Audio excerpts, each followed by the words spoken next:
Assalamualaikum warahmatullahi wabarakatuh. Perkenalkan, nama saya Ika Ade Nurlisyaningsih, Magister Terapan Imaging Diagnostik, dosen pada program studi D3 Radiologi Fakultas Ilmu Kesehatan dengan nomor NIDN 0527069402. Saya akan menyampaikan pernyataan diri dosen dalam unit kerja Tridharma dalam bidang video pembelajaran mata kuliah Kualitas Citra dan Proteksi Radiasi, bidang ilmu radiologi untuk mahasiswa semester 1 dengan jumlah SKS 3. Mata kuliah ini membahas prinsip dasar kualitas citra radiologi dan proteksi radiasi. Mahasiswa mempelajari parameter kualitas citra seperti kontras, densitas, ketajaman, dan detail, serta penerapan prinsip proteksi radiasi yaitu justifikasi, optimasi, dan limitasi untuk menjamin pencitraan yang aman dan berkualitas. Mata kuliah ini menekankan integrasi antara mutu citra dan keselamatan radiasi dalam praktik radiologi. CPL pada mata kuliah ini ada dua, yaitu CPL 6 dan CPL 9. CPL 6 adalah mampu melaksanakan kegiatan penjaminan mutu serta keselamatan radiasi untuk pelaksanaan pelayanan radiologi guna menghasilkan citra berkualitas secara bertanggung jawab dan teliti. CPL 9 adalah mampu melaksanakan pelayanan dan manajemen di bidang radiologi meliputi pencitraan diagnostik secara mandiri, menyeluruh, bertanggung jawab, efektif, dan efisien. Materi pembelajaran yang akan disampaikan pada mata kuliah ini antara lain adalah yang pertama, komponen utama sinar X beserta proses terjadinya sinar X, dasar-dasar radiofotografi, AEC, image reseptor, kaset, dan grid, kemudian kamar gelap dan silver recovery, kemudian ada komponen, teknik, dan proses terjadinya citra pada analog maupun digital, kemudian prinsip, asas, dan falsafah proteksi radiasi, peralatan proteksi radiasi dan alat ukur radiasi, serta yang terakhir adalah dosis radiasi dan proteksi radiasi pada bidang diagnostik, intervensi, dan kedokteran nuklir. Referensi yang digunakan dalam mata kuliah ini terdiri dari textbook dan jurnal yang bertemakan kualitas citra, serta mengintegrasikan penelitian saya yang berjudul Studi kasus faktor penyebab artefak pada radiograf komputer radiografi di RSPKU Muhammadiyah Sruweng dan Application of Intensity Transfer Function on MRI Extremity with Soft Tissue Tumor to Improve Image Quality. Metode pembelajaran yang digunakan dalam mata kuliah ini adalah melalui tatap muka dalam kelas ceramah teori dan kelas praktikum di dalam laboratorium. Pendekatan yang kami gunakan adalah project-based learning. Untuk komponen nilai dalam mata kuliah ini terdiri dari yang pertama adalah aktivitas partisipatif, yaitu penilaian praktikum dengan bobot 10%. Kemudian kedua, hasil project yang diambil dari project team dengan bobot 50%. Dan yang ketiga adalah kognitif atau pengetahuan yang dinilai dari penugasan sebesar 20% dan ujian sebesar 20% dengan total yaitu 100%. Berikut adalah cuplikan mengajar praktikum saya bersama dengan kelompok praktikum yang dikemas dalam bentuk video. Selamat menyaksikan. Bismillahirrahmanirrahim. Assalamualaikum warahmatullahi wabarakatuh. Waalaikumsalam warahmatullahi wabarakatuh. Selamat pagi teman-teman. Nah, pagi hari ini kita akan melakukan praktikum, di mana praktikum pertemuan kedua mengenai hubungan faktor eksposi terhadap kualitas citra yang nanti akan kita lakukan, gitu ya. Nah, mungkin sebelum itu kita berdoa terlebih dahulu. Silahkan teman-teman berdoa, kemudian salah satu silahkan dipimpin berdoanya. Silahkan. Baik teman-teman, marilah kita berdoa terlebih dahulu, doa sebelum belajar dan dilanjutkan membaca surah Al-Lahab secara bersama-sama. Berdoa dimulai. Bismillahirrahmanirrahim. Raditu bi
Oke, baik, setelah berdoa, sebelum kita masuk ke materi praktikum pada pagi hari ini, kita alangkah lebih baiknya kita ulas terlebih dahulu materi yang sebelumnya ya.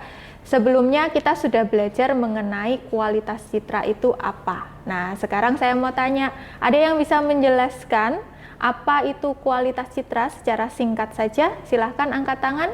Saya Bu. Oke, silahkan. Saya dengan nama Muhammad Aidil, akhiran NIM 61. Itu kualitas citra adalah kesesuaian citra radiograf dalam menampilkan struktur anatomi atau kelainan secara jelas sehingga dapat digunakan untuk menunjang penegakan diagnosis. Betul tadi yang disampaikan Mas Aidil ya, bahwa kualitas citra itu adalah kemampuan suatu radiograf dalam memberikan atau menggambarkan struktur anatomi yang jelas guna nantinya untuk menghasilkan diagnosis yang tepat. Nah, sekarang pertanyaannya adalah apa saja yang ada di kualitas citra? Silahkan angkat tangan yang bisa. Saya Bu. Oke, silahkan. Perkenalkan, nama saya Asal Putri dengan NIM akhiran 624. Jadi saya ingin menjawab, ada 4 kualitas citra. Yang pertama ada densitas, yang kedua kontras, yang ketiga ketajaman, dan yang keempat ada detail. Oke, betul ya. Jadi kualitas citra pada citra analog terutama itu ada 4. Yang pertama adalah densitas. Densitas itu merupakan tingkat keabuan atau hitam dan putihnya. Kemudian ada kontras. Kontras itu adalah kemampuan radiograf dalam menampilkan dua densitas dari dua objek yang saling berdekatan. Kemudian ada ketiga, yaitu ketajaman, bagaimana citra itu mampu memperlihatkan batas tegas dari suatu objek. Dan yang terakhir ada detail, yaitu kemampuan radiograf dalam menunjukkan struktur terkecil dari suatu objek. Oke, jadi kenapa kita harus belajar kualitas citra? Karena nanti kita akan menjadi seorang radiografer. Seorang radiografer itu tidak hanya menghasilkan gambar saja, tetapi gambarnya juga harus berkualitas. Nah, kualitas citra itu nanti akan dipengaruhi oleh beberapa faktor. Salah satunya adalah faktor eksposi. Kita juga sudah belajar ya mengenai faktor eksposi. Ada tegangan atau satuannya adalah kV, ada kuat arus, mana satuannya adalah miliampere atau mA, dan ada yang terakhir yaitu waktu, yaitu sekon untuk satuannya. Oke, untuk berikutnya kita akan beralih ke ruangan lab radiologi. Kita akan langsung uji coba. Ya, kita akan membuat 2 radiograf, di mana radiograf yang pertama kita akan lakukan dengan menggunakan faktor eksposi yang normal, dan radiograf yang kedua kita akan gunakan faktor eksposi yang lebih tinggi. Ya, seperti itu. Jadi nanti akan saya bagi menjadi 2 kelompok kecil. Gitu ya. Kalau begitu kita beralih ke ruang sebelah. Yuk.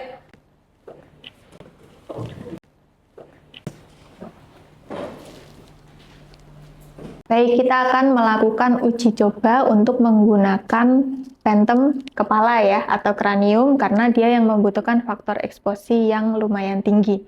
Jadi nanti kelompok ini akan saya bagi menjadi 2 kelompok kecil, karena ini jumlahnya 13. Ada satu kelompok yang jumlahnya nanti 7, ada yang satu kelompok jumlahnya nanti 6. Untuk kelompok yang pertama, silahkan nanti membuat proyeksi AP pada kranium dengan faktor eksposi normal, yaitu dengan tegangan 70, kemudian MAS-nya silahkan gunakan 12.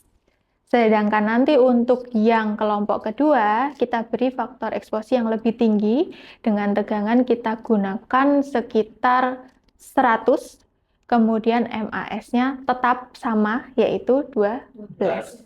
Gitu ya, bisa dipahami ya. Kalau begitu kita langsung mulai dari kelompok yang pertama. Ayo silahkan. Ayo silahkan diatur ya.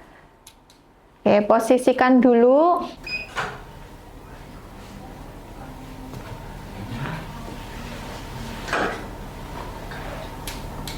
Bila dari sini naikkan sekitar 4 cm.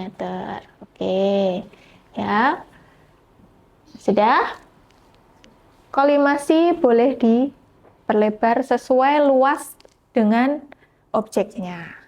Pastikan FFD-nya berapa? Dilihat. 100 cm.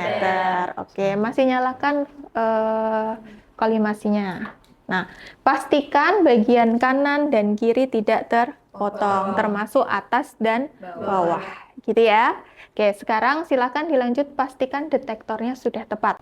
Silahkan dinyalakan, kemudian dipastikan.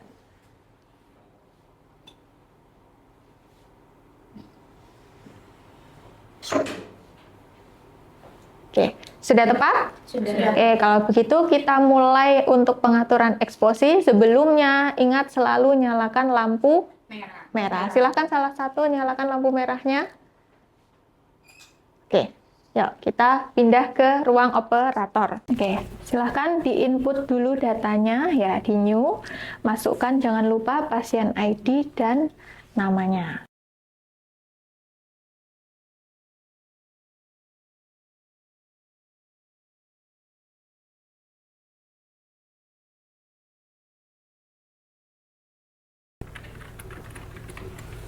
Oke, langsung kita masukkan prosedurnya. Ya, ini objek apa yang akan kita expose? Skal. Kita cari skal. Turunkan ke bawah sampai ketemu dengan skal. Oke, dengan proyeksi AP. Oke, di apply, jangan lupa. Start exam. Nah, sekarang kita atur faktor eksposi yang pertama. Tadi kita menggunakan berapa? 70. KV 70. Silahkan diatur KV 70-nya. Kemudian kita atur MAS-nya menjadi 12. Oke, sudah segitu saja. Silahkan kita expose. Jangan lupa dipastikan tidak ada orang yang masuk, ya. Oke, kita expose. Tekniknya masih sama ya, yaitu setengah dulu, yaitu proses ready. Setelah itu baru kita lanjutkan untuk expose. Ya, silahkan.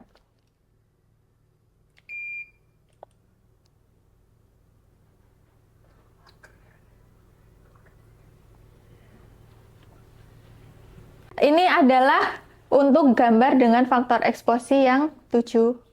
Kita tidak edit ya, biar nanti kita yang asli 70 dengan yang asli 100 seperti apa.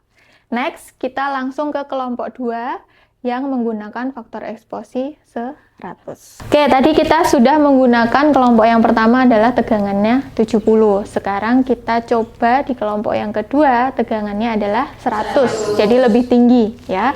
Ya, coba diatur, KV-nya dinaikkan menjadi 100.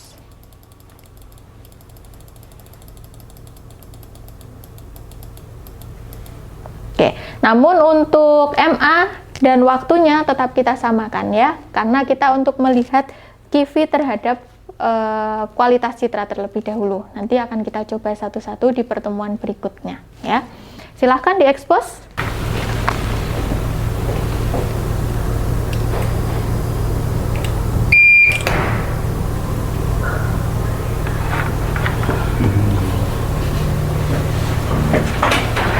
Oke, ini adalah hasil yang menggunakan KV 100. Sekarang kita dampingkan ya keduanya ya.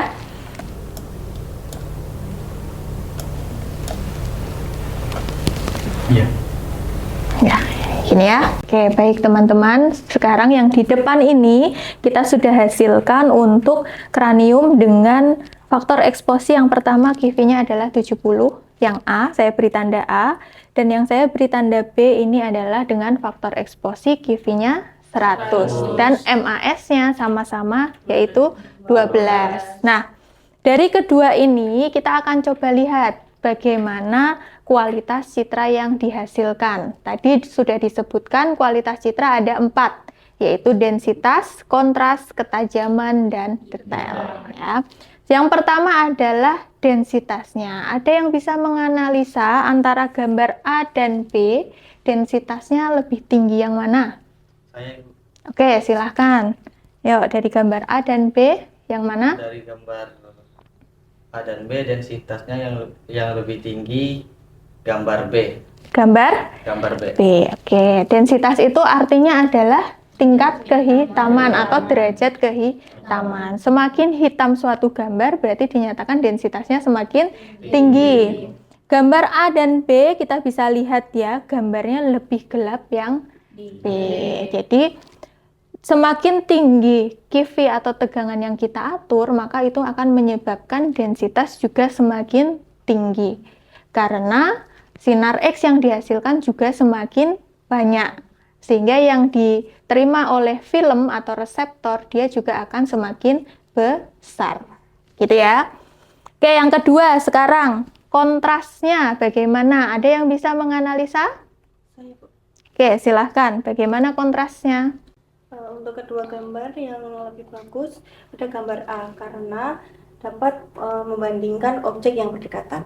Oke, jadi kontras itu ketika radiograf mampu untuk membedakan densitas antara dua objek yang saling bersebelahan, itu dianggap kontrasnya adalah baik. Ya, dari gambar A dan B kita bisa lihat bahwa kontrasnya lebih baik yang A. Karena apa? Karena dia kalau semakin hitam di gambar B, maka kontrasnya akan semakin turun. Gitu ya. Oke, sampai di sini ada yang ingin ditanyakan terlebih dahulu? Ya, silahkan.